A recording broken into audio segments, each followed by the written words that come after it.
Welcome to Magnetic Minds Academy. My name is Doug Boyd, and I'm here with my co-host, James Carlisle. Episode 7, we are going to talk about MRI brain. However, there's a caveat to that. We have a very special guest, Jesse Bashford, that's going to be going over the physics part on while we're scanning. Thank you, Zachary, for volunteering again.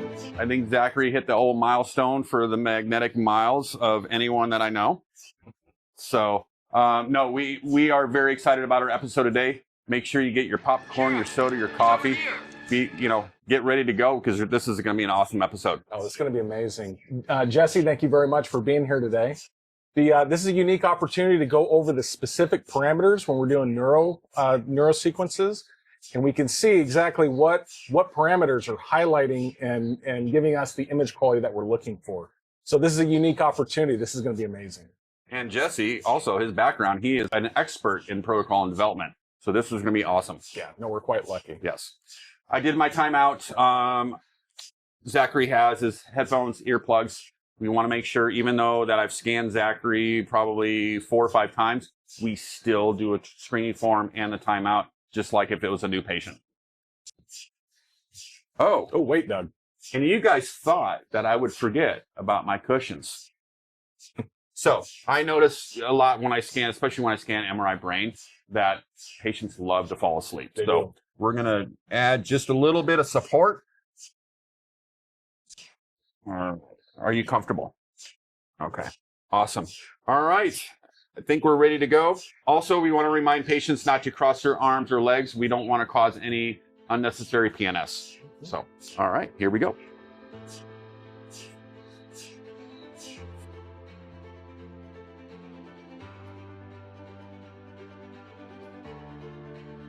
Hi, everyone. We are back. Super excited. Thank you again, Jesse, for joining us today. Yes. We are excited to go over physics. Oh, it's going to be awesome. Yeah, thanks for having me. Yeah, absolutely. I'm excited to be part of your show today. Zach, go ahead and squeeze that ball for us. Thank you, sir. Appreciate it. Just start with the localizer, 13 seconds. And again, everyone, it's critical having that lifeline, having the patient having that squeeze ball in case they need something, because you just never know. Localizer's a little cattywampus. Just a little cattywomp. Look at that. It's almost a little signal loss there on the front, too. So James is setting up the T1 FlAIR here, sagittal, very standard in routine brain scanning. Kind of an anatomical survey, or anatomic survey. Oh, look at that. Oh, Yeah. Set band, a little landmine waiting for you. Little booby trap. Yep. this is what I always go over when I'm in lab with my students, is always to minimize your image, because you just never know what's in the background. And then when you get the scan done, you see this big black crease going through the most important part of the image. That's right. And sometimes those set bands are hidden way outside the field of view, Right. which isn't doing anyone any favors, No. except they're costing you TR and costing you time. Yeah, SAR. Just to emphasize, this is not our backyard. We're improvising with these sequences as we're running them. So this is a part of the treat of having Jesse here, is that we can improvise and kind of hone these parameters as we're scanning. Right. Yeah. Especially, as of late, a lot of my students have been asking about travel. And this is the importance of, even experienced technologists going out there, traveling, going to all these different places. You don't know what to expect. Protocols might be cut down because of speed. Who knows? But this is a great example of why this is so important, having Jesse here today. Yeah, absolutely. And it's more than just being a button pusher. If something goes wrong on the table, the patient's struggling, we need to be able to reduce the scan time when necessary to attain what we need. Yeah. And we're always safety conscious. Always. Yep. Jesse, we got this T1 lined up. Sure. So turbospan echo. It looks like you can decrease your TR now. Why not? Go down to 816. Yeah, why not? We talked about this in episode, I believe, 5, when we went over max minimum values of T1 and T2. So please check it out. We spent some time on that. Yeah, so we did. Yeah, we did. FlAIR is about to be done. Okay. There we go. Those are pretty nice. Looks good. Yeah. Nice CSF suppression there. Mm-hmm. And so, yeah, glad you're zooming that up. So look at the difference there between the gray and white matter, the contrast difference. Very important. Very important. And so that's FlAIR for you. And so I was hoping to show you the difference with the sagittal T1 in comparison and why FlAIR is superior at 3 Tesla. A lot of my students ask me that, you know, why do we run a T1 FlAIR versus a T1 turbo spin echo on a 3T? Yep. We can effectively null that CSF. Right. Yeah. Yeah, and the CSF is just in the way. You don't want to see that when you're looking at structural detail in the brain or the spine. Good point. So, yeah, and the same thing applies in the spine then. So FlAIR for T1 is superior over turbospin echo. Okay. It's very important for the patients, too, that we don't miss anything as well. Absolutely. No. They're taking time out of their day. People are watching their kids so they can come have their exam done. We owe them that due diligence to follow through. Yeah, and again, you know, we talk about this, you know, we don't want to just push buttons without, you know, knowing the whys. Correct. And this is what all these episodes are for, is understanding the why. Yep. I've seen a lot of texts, and I'm glad we're going over this, Jesse, because there's a lot of texts that learn just enough, and then they become a little dangerous. Yep. Then they start manipulating parameters that they don't quite understand. I've seen it. Just for the sake of saving time. Yep. And then they compromise image quality. Absolutely. Yep. Absolutely. Yeah, I've seen that. You know, for example, if you say there's a window of T2 weighting for TR, right? And you say, well, 5,000 is my high number. Well, that applies very rarely, right? So I never like to put anything in a box because we're talking about FlAIR, we're talking about T2, gradient echo, 3D versus 2D. All of these things, there's no blanket statement that says this is your TR for T2 weighting. Gotcha. That's a good point. Yeah, it is. It's a really good point. And like, you know, when we do, you know, lecture for physics, you know, on PowerPoints and discussions like that, it's easier to see it visually versus than just hearing it. Yep, absolutely. And we're going to show you that today. Zach, just checking in on you. You doing okay? Very nice. Here we go. Next one, a little over a minute. So now, James, if we can put that FlAIR T1 right next to the turbospin echo T1. Oh, wow. Ooh. You know, this was ran as a fix. That's why we can't have the images side by side. So another important factor of they should all be ISO. They should be. They should be ISO. You could go to the viewing card, maybe. Yes. And show them side by side. Which we'll have to do. Yes. But okay. So many parameters that you have to think about when you're building protocol. There we go. Oh. Did that Satman sneak itself back in did. there? Wow. Wow. This is what I'm talking about. Yeah. Right. Oh, that was I watched you delete it, though. I know. And again, we're doing this live, but you can see the difference. You can. We're going to zoom in. Gosh. Yeah, so you see everything is just kind of a shade of gray, but it's all the same gray on the left. Right. And that's the turbospin echo. The CSF kind of gives it away, right? CSF is suppressed on the right. That's how you know it's a FlAIR. I mean, that's night and day. Yeah, it is. Yep. And big difference with the gray-white matter separation. Okay. But again, this is just an anatomical survey. Structurally, we're just looking at the details here. Not so much looking at pathology. You can see in the sagittal sinus, if there was any sort of clot there, it would have signal. Okay. Which takes us to T2. Our T2 is done. So here's our T2 in the brain. See how now white matter is dark on T2? And what was the echo train length on this, James, or the turbo factor in Siemens terms? 8. Yep. That's pretty low for T2. That's what I thought. Pretty low. So I'd love to see. Can we repeat that with 16 and then again at 24? Sure. Oh, just to see the difference in contrast? And they're fast enough. I love it. So it's only a minute 17, huh? This is the beauty about this episode and episodes. We're trying stuff. We want to make sure that you guys see this visually. Again, it's always, you know, you can read all about it, but until you actually see the differences between the different contrasts of T1 and T2? Yep. Yeah, so my range, I guess, for turbo factor on T2, turbo spin echo, anywhere from like 12 to 24 for the brain. Okay.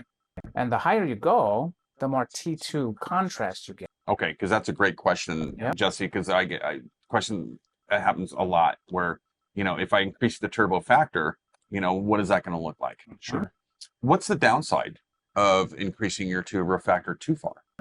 Well, you will get a little more SAR. Okay. Yeah, so that's one downside, but there really aren't a lot of downsides other than some image blurring. Okay. Graininess. And I don't care about that much unless I'm doing small field of view, MSK, and I'm looking for trabecula. So if you compared an echo train of 2 to an echo train of 10, 10 is going to look very blurry. Okay. Gotcha. Makes sense. And even less, exaggerated if you compared 5 to 2. It's very obvious. Okay. Yep. Diffusion. Yeah, our diffusion popped up. That was a weighting of, I think, 1 in 1,000.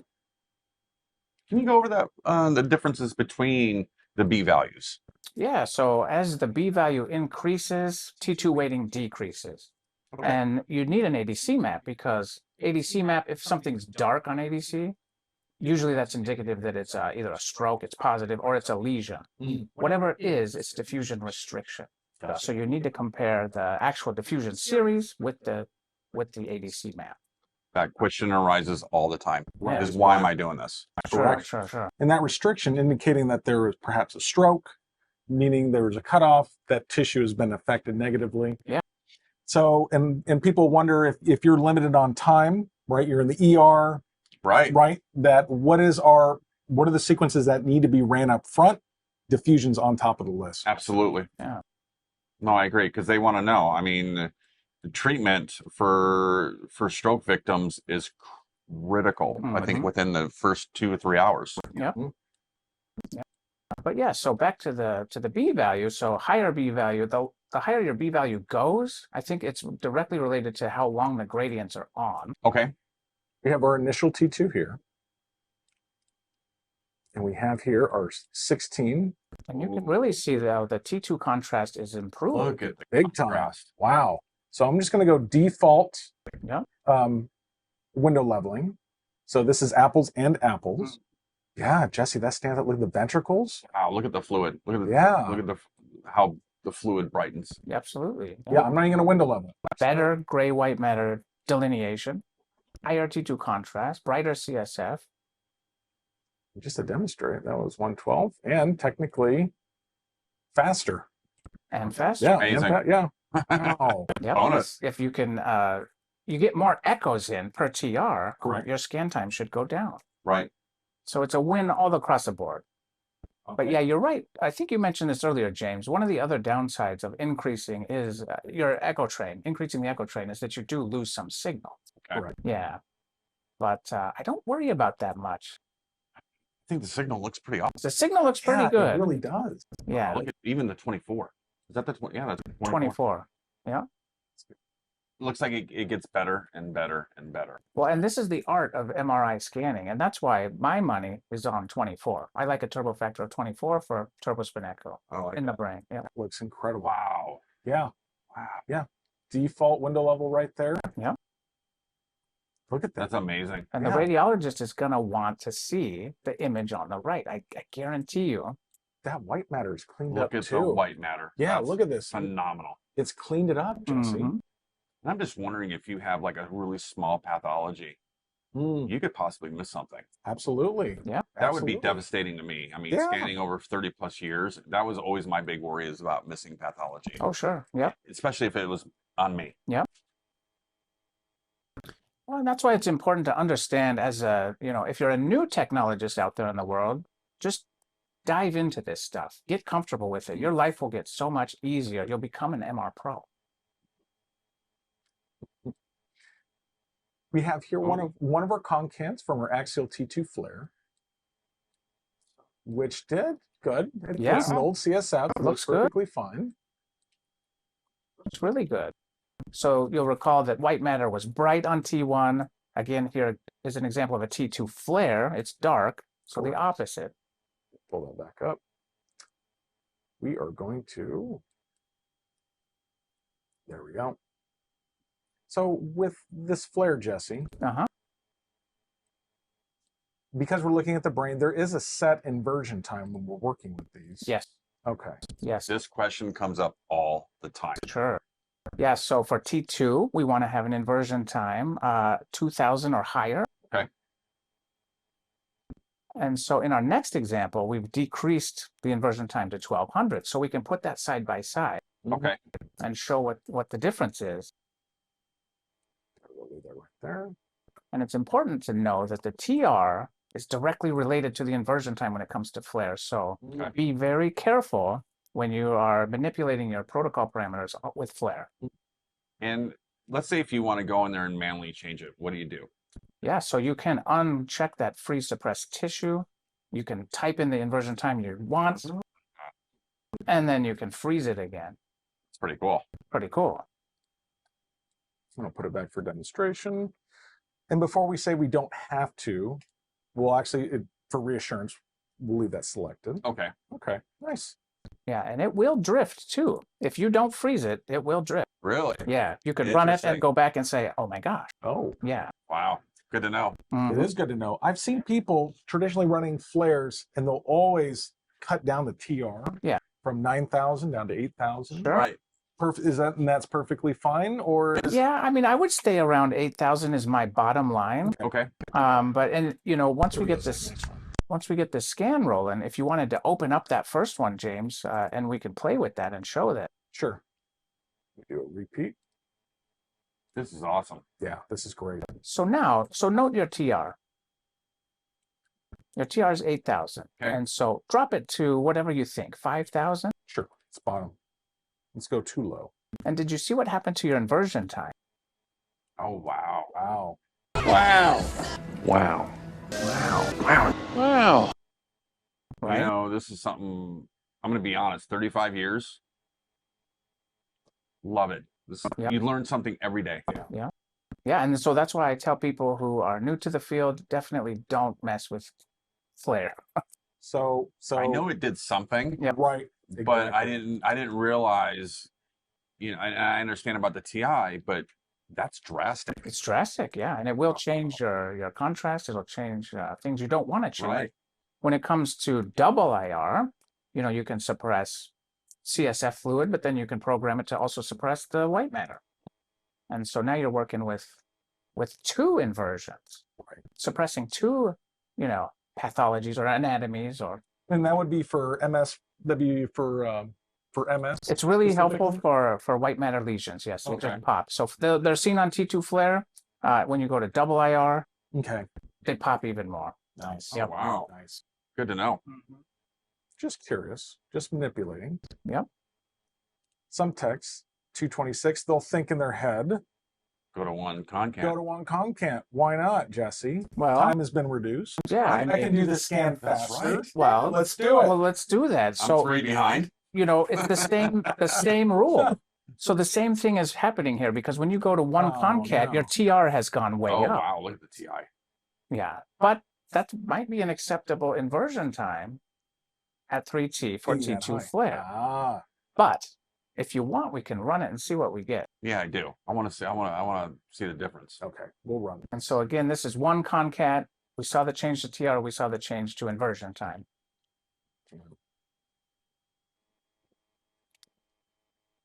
It's the first time I think I'm ever going to see a FlAIR run at 14. Yeah. But this is the fun of it. Yeah, It honestly. is. Oh my gosh. Yes. If you're lucky enough to be able to play around like this, like we are here today, Oh, look Yeah. at that. okay, so Wow. just a cap. Yep. And we have the TI time at 1200 versus, wow, 23 where it started. Yep.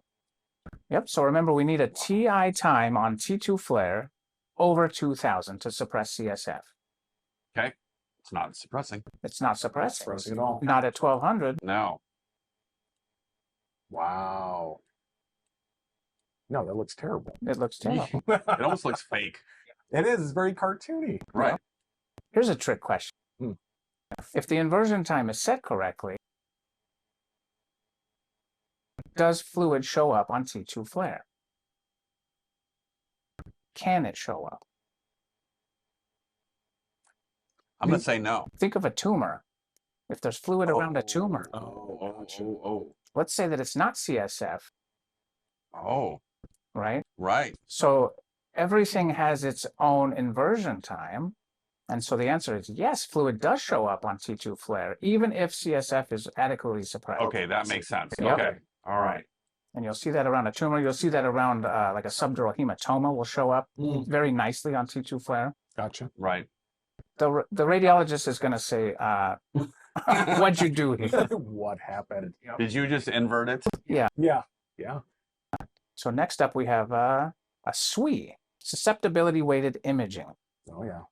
And so gradient echo, 3D, it's going to reproduce or produce a couple of extra recons, you know, a MIPT one. Right. It depends on how it's programmed and set up, which we haven't even looked at yet. Yeah. But anyways, what we're looking for is blood product. Okay. It's hemosiderin. Right. This is old blood product, microhemorrhage, things like that. I've seen those that they're routinely run now. Yeah. As when I was in practice, we ran them specifically for trauma. Yep. Yep. So you can, if the patient's moving, you can run a really fast T2 weighted gradient echo. Yep. I was about to say. Right. Which will kind of serve the same purpose. Right. But these SWIs, very high resolution, a lot of detail happening. Yeah, they're beautiful. Mm-hmm. And that was the evolution from, because gradients were always ran for this purpose of seeing iron, high iron. Yep. And then along came the SWI. Right. Yeah. We ran them. Remember at the VA, we ran them pretty much on every patient because of for traumatic brain injuries. Mm-hmm. Mm-hmm. So just to point out, so Zach may be a little too comfortable in there. Moving a little bit. Moving a little bit, but this is, so we have in the top right that axial T2 FlAIR with one concatenation and the TI of 2800. So we're at the TI that we want. Correct. We're at the TI that we want. And what was our TR? But we're at one cant. Right. One cant, 14,000 TR. A little higher inversion time. Right. So you can see that the CSF has a little more signal now. And what's interesting is that you almost have this brighter signal around the ventricle. Yeah. You see that? Yes. Like at the periphery? So that's pretty neat. That could actually be a misdiagnosis. It could be, yeah. It absolutely could be. And it's still differentiating the dark and white matter. But yeah, absolutely. I mean, especially a patient with MS. Yeah. I know it's very important if a patient is active or, if they're baseline. Right. That determines if, therapy. So you don't want a misrepresentation of showing that image if the doctor's going to think if the patient is, in remission or if it becomes active. Yeah. Right. Yeah. That's exactly right. So yeah, I think the moral of the story here is we need 2 concats for T2 FlAIR, and we want to keep the inversion time around 2,000. 2,000, 2,500. Okay. I think 28 or 2,900 there is, we're starting to get out of the range. Gotcha. Optimal scanning. So now we're running the SWI again. Okay. So what do you want to do? Should we make it faster? Yes. Time is money. All right. So this is default 4 minutes out of the gate. Okay. I see we have acceleration factor. Mm-hmm. Will the TR come down at all? We're starting at 28. 28 is what it is. So let's go to the resolution card. And I see right now, we could probably drop that phase resolution to 70. Okay. If we're in a hurry. The slice resolution, 70 as well. Okay. Patient is struggling on the table. And I would put the partial Fourier to as low as it'll go. So 6/8. This is the number of case space lines that we're sampling to complete the image. I'm glad you explained that. Thank you. And so it doesn't really affect the spatial resolution per se. There is a small visual difference. Okay. But in this case, it's not much. And the slice partial Fourier, I would also drop, James. If you could drop it to 5/8, that'd be ideal. We can do that as well. Let's get crazy. Yeah. Oh boy. Oh, 6/8 is as low as it'll go. Let's do it live.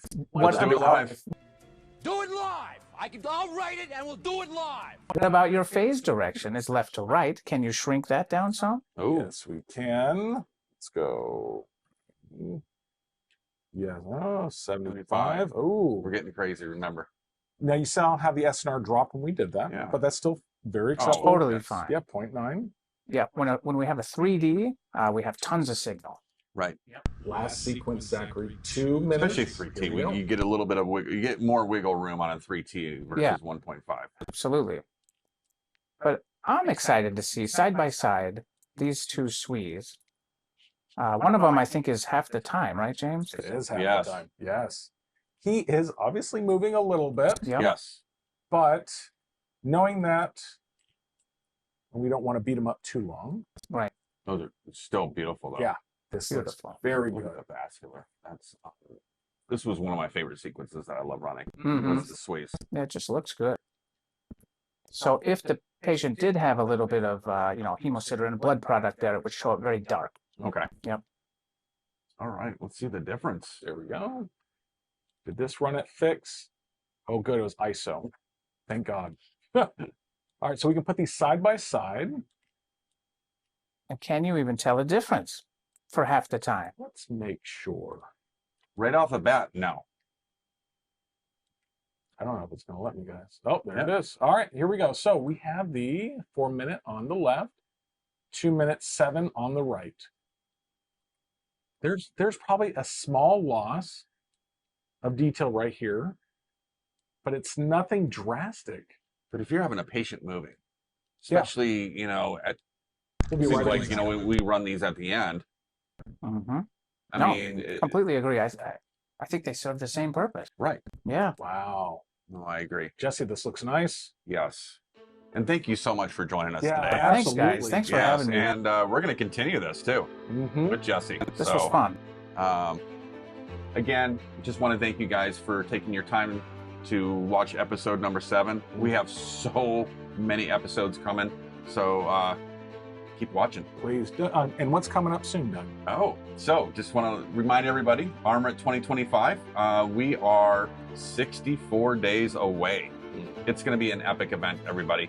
So go to Armorit's website, register. If you're going to stay at the Circa Las Vegas Hotel, make sure you please book your room because they're going fast. And I want to say thank you to our wonderful supporters, Armorit, Radiology Today, and HorseMed. That's right. Guys, thank you so much. Yes. Like, subscribe, leave a comment. Please. We want to, whatever you bring up, we'll be happy to address. Absolutely. Yep. So you guys have a great day. Cheers. We'll see you soon. See ya.